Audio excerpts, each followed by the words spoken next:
के दोनों सो गए।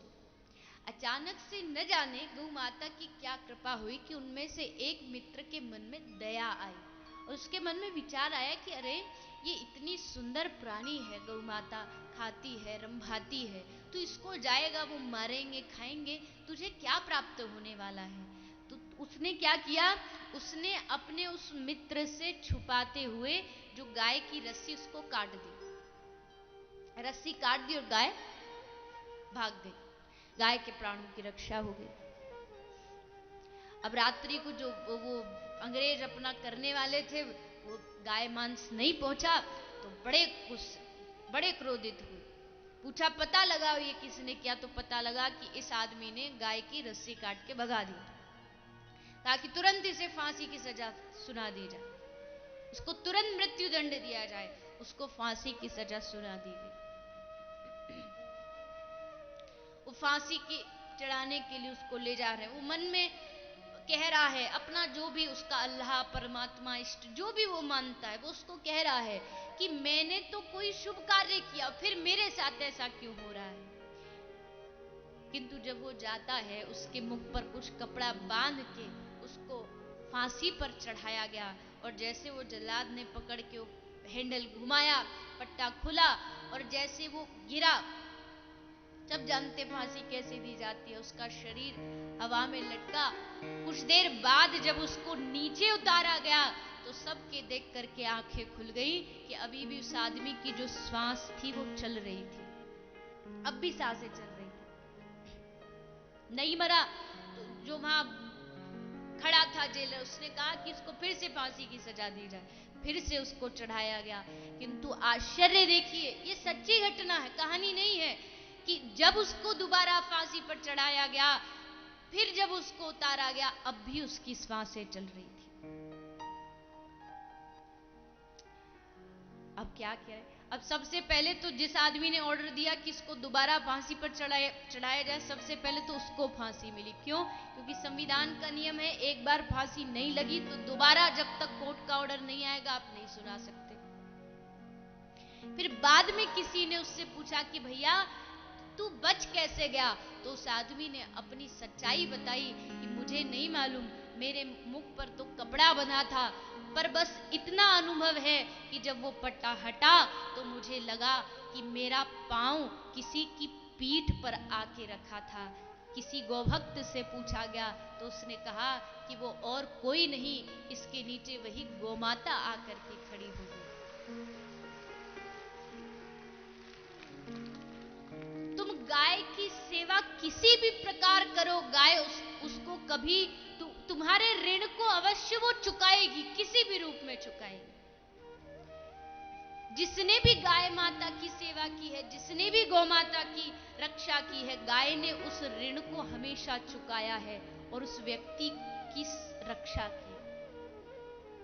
क्यों? क्योंकि गाय पशु नहीं है, गाय ऐसा प्राणी है जिसको भगवान की अति कृपा प्राप्त है। गौ माता की कृपा प्राप्त हो जाए तो श्री ठाकुर जी की कृपा भी अपने आप प्राप्त हो जाती है। ऐसी गौ माता तुम्हें कहां मिलेगी। तुम अपने घर का कैसा भी भोजन उसको खिला दो, फिर भी अमृत जैसा दूध तुमको देती।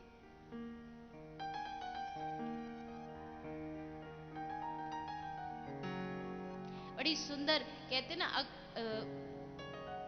कई बार मैं इस प्रसंग को सुनाया करती हूँ। अकबर पूछता है बीरबल से कि भैया बीरबल, तुम्हारे ये बताइए दुनिया में सबसे अच्छा किस पशु का दूध है। अब अकबर जानता है कि बीरबल तो हिंदू है, तो जरूर हिंदू गाय की गुण गाते हैं, तो गाय का ही बोलेगा। पर बीरबल ने कहा कि बादशाह, सबसे अच्छे पशु का दूध है भैंस का। अकबर ने कहा भैंस का, तुम तो गाय तुम्हारी माँ है। तो उसने कहा महाराज मेरा उत्तर गलत नहीं है, तुम्हारा प्रश्न गलत है। क्यों? बोले सबसे पहली बात तो गाय पशु नहीं है, और दूसरी बात गाय का दूध दूध नहीं है, गाय का दूध तो स्वयं अमृत के समान है। इसलिए मैंने कहा भैंस का दूध। क्यों? क्योंकि गाय ना तो पशु है और ना गाय का दूध, ये तो अमृत के समान है। तो क्या हम वर्णन कर सकते हैं गौ माता की। विद्यते गौसु संपन्नम विद्यते ब्रह्मणे तपः विद्यते स्त्रीषु चापल्यम विद्यते व्यतीतो भयम्।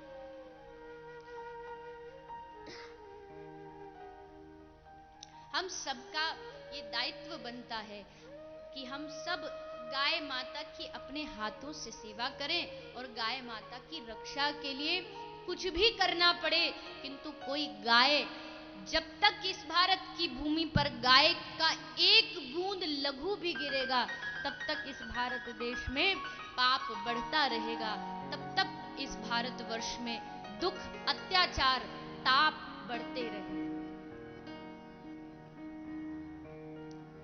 इन सब को रोकना है। गौ सेवा ही समस्त पापों को क्षय करने वाली है। जब भी मां पृथ्वी भगवान की शरण में गई हैं, अवतार लेने के लिए प्रार्थना की है, तो गौ रूप में प्रार्थना की है। क्यों? क्योंकि वो जानती है कि भगवान गौ माता से जितने प्रसन्न हैं उतने भगवान किसी से भी प्रसन्न नहीं हो सकते। इसलिए इस कथा के माध्यम से आप हम सबको अपने अपने घरों में, अपने अपने शहरों में, अपने अपने गांव में गौ माता की सेवा में जुटना है, गौ माता की रक्षा में जुटना है। यही इस गौ माता की रक्षा करना ही इस कथा का हमारा लक्ष्य है।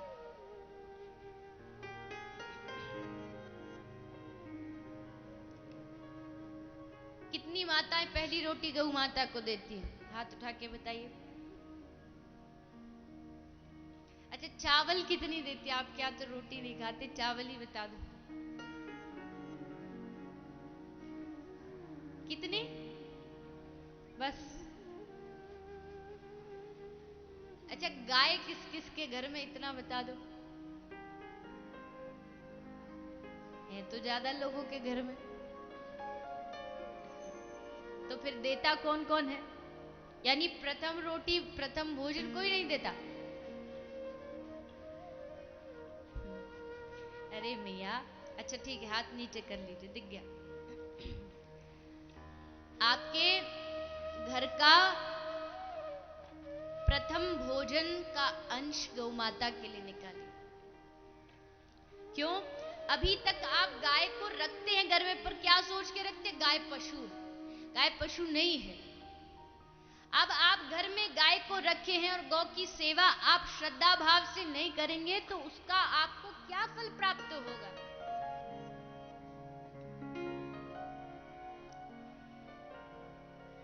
इसलिए प्रथम अंश भोजन का गौ माता के लिए निकालिए।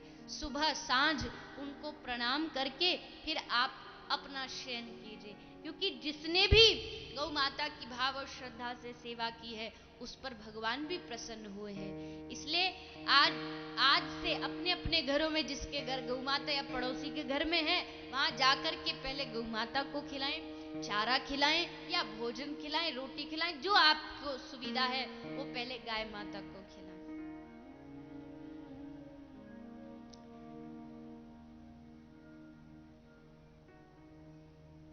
आपसे ये बात छुपी हुई नहीं है और मुझे ये बात कहने में ना कोई डर है ना कोई भय है कि आप सब जानते हैं आसपास का जो स्थान है यहाँ पर कितनी भारी मात्रा में गाय माताओं की हत्या की जाती है। जब जब इस भारत भूमि पर, इस धरा पर गाय माता पर कष्ट होगा, तब तक वो कष्ट घूम करके वापस इंसानों पर ही आएगा और उसका प्रभाव हम देख रहे हैं। अशांति बढ़ रही है। आदमी के पास सब कुछ है, सारी सुविधा है, सुख है, पर शांति नहीं है, प्रेम नहीं है। क्यों? क्योंकि हमने प्राणी मात्र पर अपना दया खो दी है।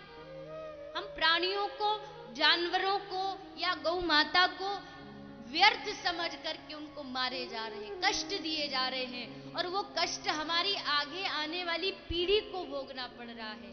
गलत संस्कार उनमें आते जा रहे हैं, गलत विचार उनमें आते जा रहे हैं। इसका कारण केवल गौ हत्या है, केवल प्राणियों की हत्या है, पशुओं की हत्या है। इसलिए मैं आप सबसे प्रार्थना करूं कि या तो आप अपने घर में गौ माता अवश्य रखें, और नहीं है तो आसपास कहीं भी कोई आवारा गौ माता घूम रही हो तो उसको ऐसे न घूमने दे कि कोई भी उसे उठा करके किसी कसाई घर ले जाए और वहां जाकर के उन पर कष्ट दिया जाए। आप हम सब का दायित्व है गौ सेवा करना। इसलिए बार बार आपको बताया जाता है, प्रेरणा दी जाती है कि हम समझें अपने दायित्व को, अपने कर्तव्य को।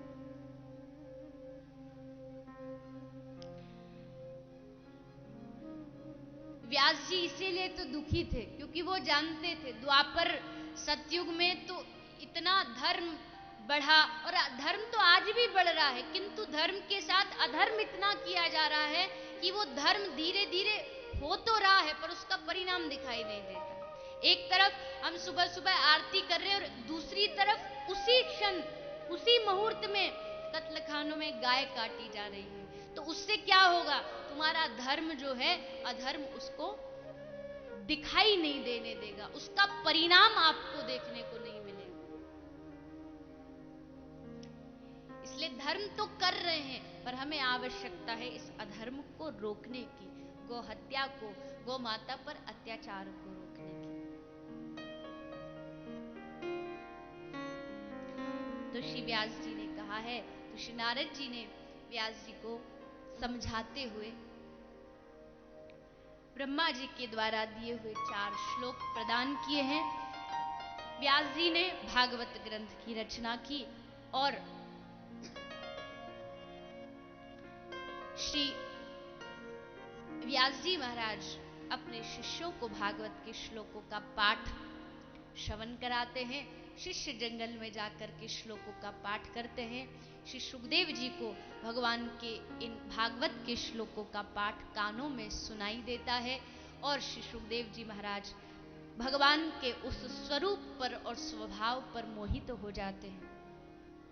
वरहा पीडम नटवर वपुः कर्णयो कर्णिकारम बिभ्रदवासः कनक कपिशम वैजयंतीम च मालाम रंध्रार वेणुरधर सुधया पूरयन गोप वृंदै वृंदारण्यम स्वपद रमनम प्राविशत गीत कीर्ति। अहो बकीयम स्तन कालकूटम जिघांसयापायदप्य साध्वी लेभे गतिम धातृचिताम ततोन्यम कम वा दयालुम शरणम व्रजेम। भगवान के स्वरूप और स्वभाव दोनों का वर्णन किया गया है कि प्रभु का स्वरूप भी अद्भुत है और भगवान का स्वभाव भी अद्भुत है। कुछ लोग होते हैं जिनका स्वरूप तो बढ़िया होता है पर स्वभाव बड़ा खतरनाक होता है। कुछ लोग है स्वभाव अच्छा है स्वरूप अच्छा नहीं है, तो दोनों का कॉम्बिनेशन मिलना बड़ा मुश्किल है। इसलिए पहले तो सभी शिष्यों ने भगवान के स्वरूप का वर्णन किया कि देखो देखो ये कितने सुंदर हैं। सुखदेव जी ने सोचा कि कोई सुंदर होगा तो अपने लिए होगा, सुंदरता कौन सी बड़ी बात है, हमको तो किसी की सुंदरता से मतलब नहीं, और वैसे भी सुंदरता नहीं होती तो बनाने में कितनी देर लगती है। 1 किलो पाउडर अपने मोड़े पे लगा लो, बन गए सुंदर। तो बोले बाहर से सुंदर है पर भीतर से कितना सुंदर हमें तो तब पता चले ना। तो श्री जैमिनी आदि शिष्यों ने कहा कि ये बाहर से जितने सुंदर हैं उतने सुंदर इनका स्वभाव भी है, क्योंकि अहो बकीयम स्तन कालकूटम, स्वभाव तो पूछो ही मत, इतना सुंदर है। न जाने कौन से गुण पर दया निधि रीझ जाते हैं। पूतना आई थी मारने पर इन्होंने क्या कहा, अरे वाह देखो माँ के जैसे दूध पिला रही है और उसको माँ के जैसी गति प्रदान कर दी। कम्बा दयालुम शरणम व्रजेम, इससे इनसे बड़ा दयालु कौन होगा। स्वभाव तो इनका अद्भुत है और स्वरूप भी इनका अद्भुत है। क्यों? बोले लाखों सूर्य भी, लाखों चंद्रमा भी जिनको देख करके लजा जाएं, ऐसा भगवान का स्वरूप है। और ब्रज की गोपी तो कहती थी यू कारो है। ठाकुर जी का श्याम वर्ण था, पर ब्रज में सवाकू कारो ही कारो कहे। कन्हैया कौन है? कन्हैया कारो है। पर गोपी कहती कारो है तब इतनो बड़ो जादू है, अगर गोरो हो तो न जाने कहा कर तो। 3 जगह ते टेढ़ो है तब इतनो जादू करे है। प्रभु का स्वरूप बड़ा अद्भुत है, इसलिए ब्रज गोपी कहती है सांवरी सूरत पे मोहन दिल दीवाना हो गया, दिल दीवाना हो गया रे, दिल दीवाना हो गया, दिल दीवाना हो गया रे, दिल दीवाना हो गया। सांवरी सूरत पे मोहन दिल दीवाना हो गया, सांवरी सूरत पे मोहन दिल दीवाना हो गया, सांवरी सूरत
तो तेरे पाँव नाजुक, दूसरा पायल बंधी।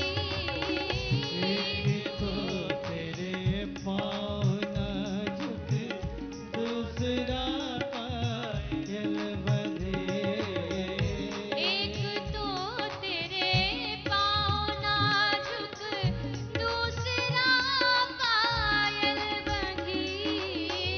एक तो तेरे पाँव नाजुक, दूसरा पायल बंधे। तीसरा तीसरा घुंघरू बजाना, दिल दीवाना हो गया। तीसरा घुंघरू बजाना, दिल दीवाना हो गया। सावरी सूरत पे मोहन, दिल दीवाना हो गया। सावरी सूरत पे मोहन, दिल दीवाना हो गया। दिल दीवाना हो गया रे, दिल दीवाना हो गया। दिल दीवाना हो गया रे, दिल दीवाना हो गया। दिल दीवाना हो गया रे, दिल दीवाना हो गया। दिल दीवाना हो गया रे, सावरी सूरत पे मोहन, दिल दीवाना हो गया।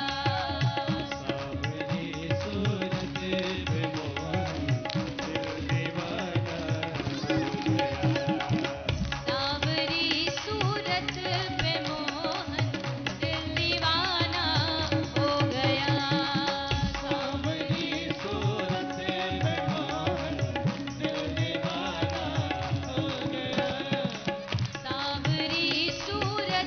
पे मोहन, दिल दीवाना हो गया। सावरी सूरत पे मोहन, दिल दीवाना हो गया।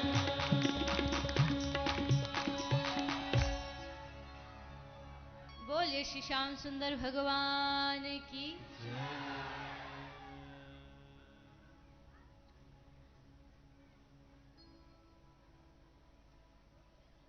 इसलिए जैसे ही भगवान के स्वरूप का वर्णन किया गया, इनका नाम ही कृष्ण है, जिनका धंधा ही है सबके मन को आकर्षित करने का, और इन्होंने श्री सुखदेव गोस्वामी के मन को भी आकर्षित कर लिया, जिसके फलस्वरूप जो श्री सुखदेव जी अपने पिता के पास नहीं आए, पिता का मोह उनको वापस नहीं ला पाया, किंतु भागवत के इन 2 श्लोकों से मन में ऐसा प्रेम जागा कि श्री सुखदेव जी अपने पिता व्यास जी के पास आते हैं। श्री व्यास जी ने उनको भागवत सिखाई, भागवत प्रारंभ हुई और श्री सुखदेव गोस्वामी अब राजा परीक्षित को श्रीमद् भागवत कथा को श्रवण कराना प्रारंभ करते हैं। श्री सूत जी वर्णन करते हैं कि पांडवों की कथा आती है।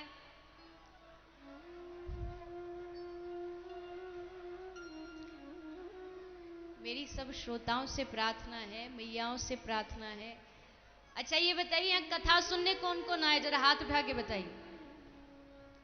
और हल्ला मचाने कौन कौन आया है? कौन शोर मचाने आया है? तो फिर शोर कहां से आ रहा है? व्यासपीठ से। सभी माताओं से प्रार्थना है, आप सब अपने अनुशासन का परिचय दीजिए। पूरी दुनिया आपको देख रही है, क्या कहेंगे? देखो तुलिन वाले कितना हल्ला मचाते हैं। अपने गांव का सम्मान रखिए। सबसे प्रार्थना है कृपया शांति बनाए रखें। अपने स्थान पर बैठ करके भजन के बाद जैसे आप शांति से पहले होते, भजन के बाद भी ऐसी शांति से बैठे रहा करें। श्री सूत जी ने वर्णन किया है महाराज परीक्षित के वंश का वर्णन करते हैं। महाभारत की बड़ी सुंदर कथा आती है, आप सब जानते हैं। पांडवों ने कृष्ण चरण पकड़े हैं, इसलिए उनकी नैया पार हो गई। किंतु कौरव और दुर्योधन, जिसके अंदर अभिमान है, और जिसके अंदर अभिमान होगा उसका तो नाश होगा ही होगा। क्योंकि जहां मैं है वहां आदमी अपने स्थान से गिरता ही गिरता है, चाहे वो कितना भी प्रयास कर ले। इसलिए दुर्योधन का नाश हुआ, कौरवों का नाश हुआ, पांडवों की विजय हुई। क्योंकि जिस पांडवों में अर्जुन जैसा भक्त हो, जिन पांडवों में भुआ कुंती जैसी श्रद्धा हो, जिस पांडवों में द्रौपदी जैसी करुणा हो, उन पांडवों का भगवान भला कैसे नाश होने दे सकते थे। श्री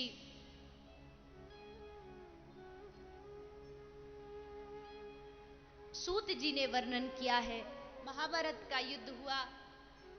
महाभारत के युद्ध में बहुत सारी कठिनाइयां आई, किंतु सब कठिनाइयों को पांडव पूरा करते गए भगवान के नाम के सहारे। अब भगवान श्री कृष्ण, राजा परीक्षित अपनी मां उत्तरा के गर्भ में है। अश्वत्थामा ब्रह्मास्त्र चलाता है, किंतु उत्तरा भगवान की शरण ग्रहण करती है और भगवान उत्तरा के गर्भ की रक्षा करते हैं। भगवान जाने लगे वापस द्वारिका की ओर, रथ पर बैठे हैं। भगवान ने सबसे कहा, पांडव खड़े हैं, सबसे कहा कि भैया देखो, अब हम अपने द्वारिका को जा रहे हैं, तो अगर तुम्हारी कोई इच्छा हो, कोई मांग हो तो हमसे मांग लो। पांडवों ने कहा, नहीं नहीं प्रभु, हम आपसे क्या मांगेंगे, आप सब कुछ देने वाले हो, सब कुछ आपने हमें दिया है, हम आपसे क्या मांगे। भगवान ने कहा, नहीं नहीं पांडवों, कुछ तो मांगे।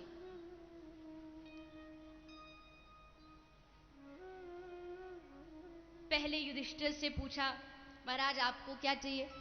युधिष्ठिर जी ने हाथ जोड़ के प्रार्थना की, प्रभु मुझे लोग धर्मराज कहते हैं, मैं धर्म के पथ पर चलता रहूं, कभी अधर्म ना करूं, कभी असत्य ना बोलूं, ऐसा वरदान दो।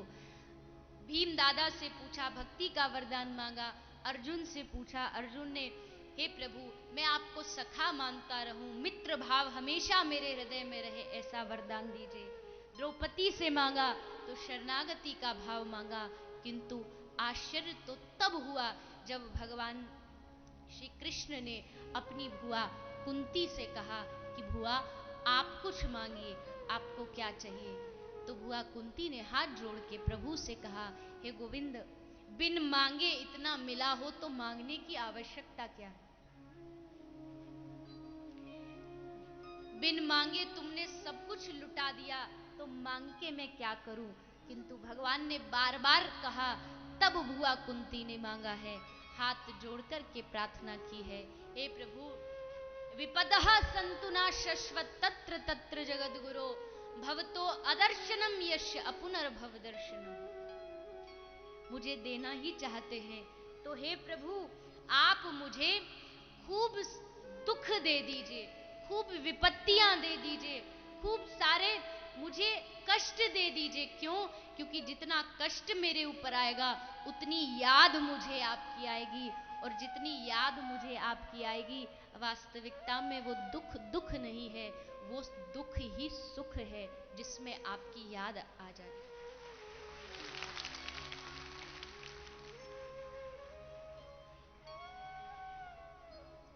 अपने मन से पूछेगा कि आपको भगवान की सच्ची याद कब आती है। हर आदमी का अनुभव होगा कि सुख में भजन तो करते हैं, पर एक नियम के लिए करते हैं, पर जब दुख आए तब याद दिल से आती है, तब उसको पुकारना दिल से होता है कि हे प्रभु अब मैं तेरी शरण में हूं, अब मेरी रक्षा कर, तब दिल से पुकारते हैं। इसलिए भुआ मांग रही है, प्रभु मेरा जीवन तुम दुखों से भर दो, ताकि जब जब आपकी याद आए दुख में मैं आपकी शरण ग्रहण करूं, आपकी कृपा मुझ पर बनी रहे। भगवान ने कहा, वाह बुआ, दुनिया सुख मांगती हुई देखी है, संपत्ति मांगती हुई देखी है। पहली बार किसी ने मुझसे दुख मांगा, और वो भी वो मांग रहा है जिसका जीवन पहले से ही दुखों से भरा हुआ है। पहले से दुखों की कोई कमी थोड़ी थी तुम्हारे पास जो और दुख मांग रही हो। सुख के माथे सिल पड़े जो हरि हृदय से जाए, बलिहारी उस दुख को जो पल पल नाम जपाए।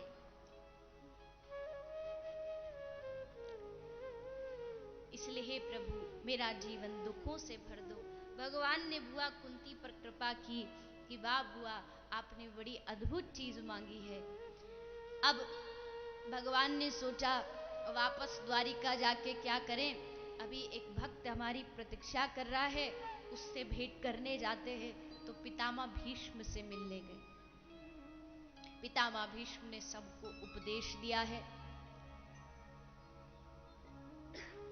सब पांडव खड़े हैं, उपदेश दिया। युधिष्ठिर को उपदेश देना, द्रौपदी खड़ी खड़ी मुस्कुरा रही है, हंस रही है। पितामह भीष्म ने पूछा, हे द्रौपदी तुम क्यों हंस रही हो, क्यों मुस्कुरा रही हो? द्रौपदी ने कहा नहीं नहीं महाराज बस ऐसी हंसी आ गई। पितामह भीष्म ने कहा, द्रौपदी मैं तुम्हें भली भांति जानता हूं, तुम ऐसी स्त्री नहीं हो, तुम बड़ी अच्छे कुल खानदान से हो और तुम ऐसे ही मुस्कुरा नहीं सकती, जरूर कोई कारण है इसके पीछे, बताओ। तो द्रौपदी ने कहा, महाराज आप इतने बड़े बड़े उपदेश दे रहे हो, राजधर्म, स्त्री धर्म, परम धर्म, सबका उपदेश दे रहे हो, मुझे हंसी इसलिए आ गई, मैं वो दिन याद आ गया जब भरी सभा में मुझे नग्न किया जा रहा था और आप सर झुका कर के नीचे बैठे थे।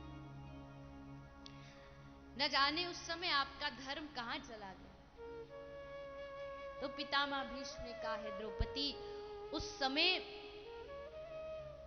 मालूम मुझे भी है कि सबका दोष था, किंतु द्रौपदी उस समय में दुर्योधन का अन्न खा रहा था, और जैसी उसकी पापमयी प्रवृत्ति है, उसका असर कुछ तो मेरे ऊपर पड़ेगा, क्योंकि जैसा अन्न खाओगे वैसा तुम्हारा हृदय होगा, वैसा विचार होंगे। श्री चैतन्य महाप्रभु ने कहा है, विषेर अन्न खाइले मलिन होए मन। विषयों का, भौतिकवादियों का अन्न खाओगे तो तुम्हारा मन भी वैसा हो। इसलिए द्रौपदी मैं चाह के भी कुछ नहीं कर पाया। उस समय न जाने क्या इस हृदय में ऐसा भाव उत्पन्न हो गया कि चुपचाप मैं भी हाथ बंद किए सर झुकाए बैठा रहा। किंतु द्रौपदी कहती है कि सबने साथ छोड़ दिया पर कोई बात नहीं, मेरा गोविंद तो मेरे साथ था, किसी ने रक्षा नहीं की पर उसने तो मेरी रक्षा की।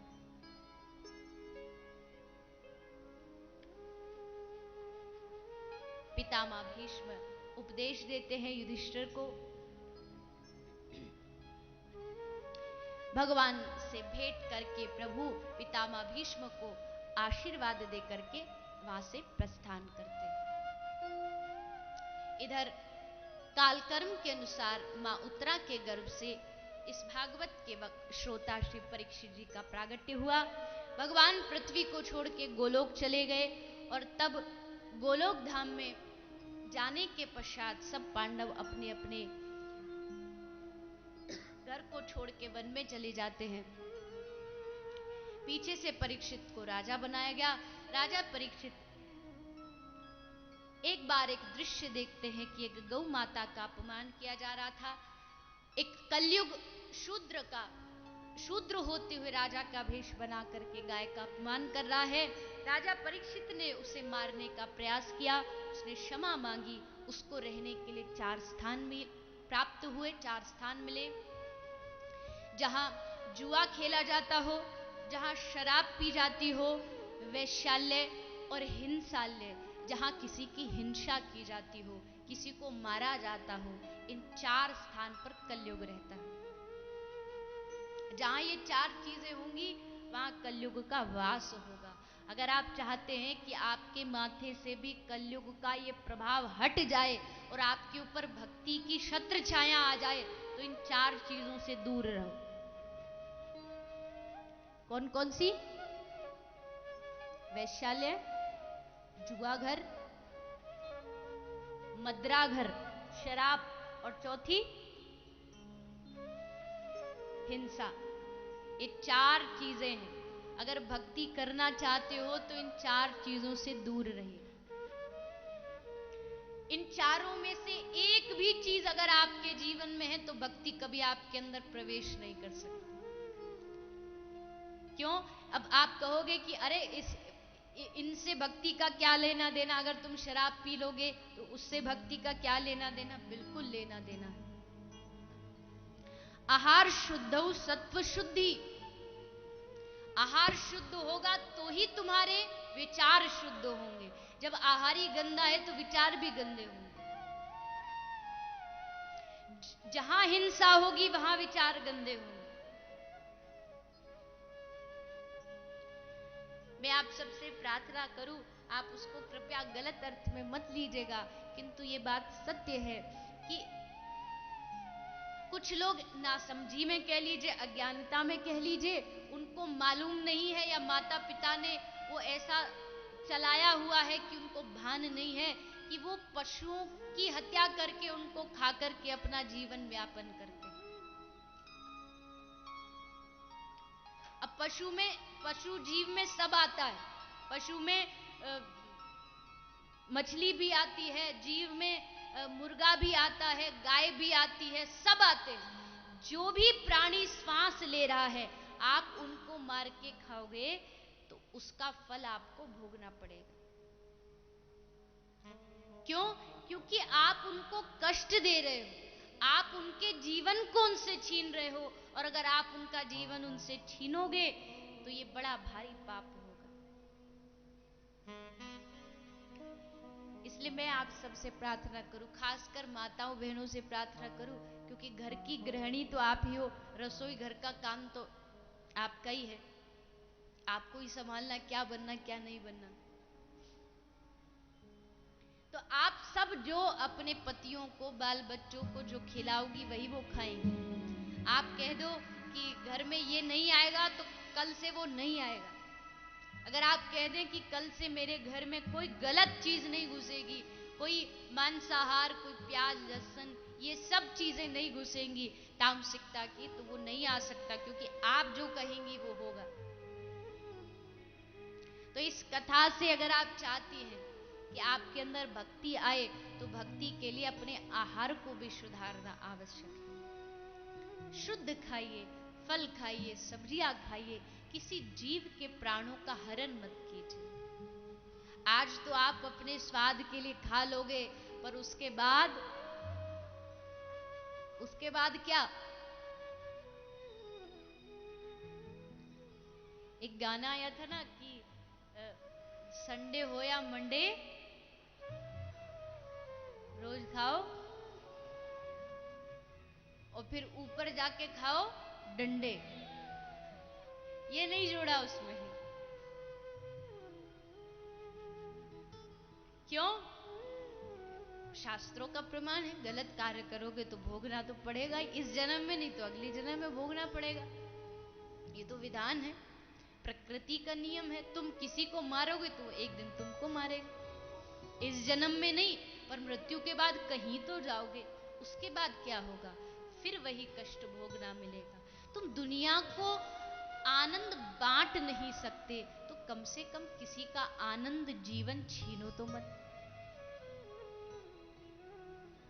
पशु पक्षी दुनिया में आनंद लेने के लिए बने, विचार अपने वो आनंद में जी रहे, तुम अपने आनंद में जियो। वो तुम्हारे जीवन से छेड़छाड़ नहीं करते तो तुम उनके जीवन से छेड़छाड़ क्यों करते? इसलिए मेरी प्रार्थना है, कलयुग का वास वहां होता है जहां हिंसा होती है। इसलिए हिंसा से, इस कथा के माध्यम से आप सब दूर रहने का प्रण लें।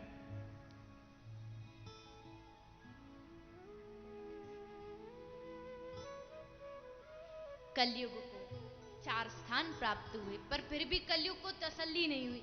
बोला महाराज 5वां और दो, तो स्वर्ण में रहने का स्थान मिला। परीक्षित जी ने स्वर्ण का मुकुट पहना और उस मुकुट में बैठकर के कलयुग ने विचारों को बदल दिया और परीक्षित जी शिकार के लिए चले गए। यद्यपि कुछ एक समय था जब राजा आखेट करना उसका धर्म होता था, किंतु समय बदलता है तो धर्म में कुछ परिवर्तन आवश्यक होते हैं। इसलिए कलयुग आते आते शिकार का विधान राजाओं में निषेध है। राजा परीक्षित ने कभी किसी को दुख नहीं दिया, किंतु आज राजा परीक्षित ने शिकार के लिए चल पड़े, किंतु पुण्य जीवन में इतने किए थे कि आज सामने आ गए कि चाह करके भी कोई पशु सामने नहीं आया जिसको वो मार सके।